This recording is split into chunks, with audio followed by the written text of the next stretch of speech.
गांव में एक बूढ़ी विधवा रहती थी। उसके पति और बेटे का पहले ही स्वर्गवास हो गया था। कुछ साल पहले उसकी बहू भी अपनी इकलौती बेटी को छोड़ दुनिया से चली गई थी। विधवा और उसकी पोती के पास ले देकर एक झोपड़ी ही बची थी।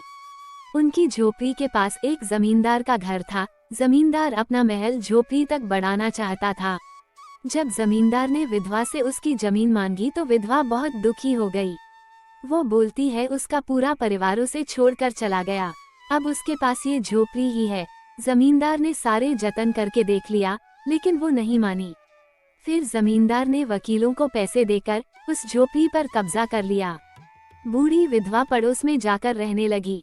एक दिन जब जमींदार झोपड़ी के पास मजदूरों को लगाकर काम बता रहा था, तो विधवा एक टोकरी लिए वहां पहुंची। वो जमींदार से बोलती है कि उसे एक टोकरी मिट्टी उसके झोपड़ी से ले जाने दें।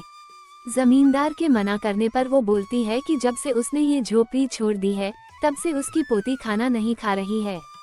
वो बोलती है घर ले चलो, वहीं खाऊंगी।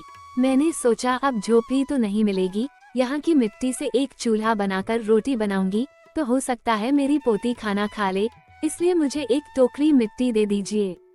जमींदार मान जाता है। बूढ़ी विधवा एक टोकरी मिट्टी लेके आती है। वो जमींदार से बोलती है कि टोकरी उठाकर उसके सर पर रखने में मदद कर दे।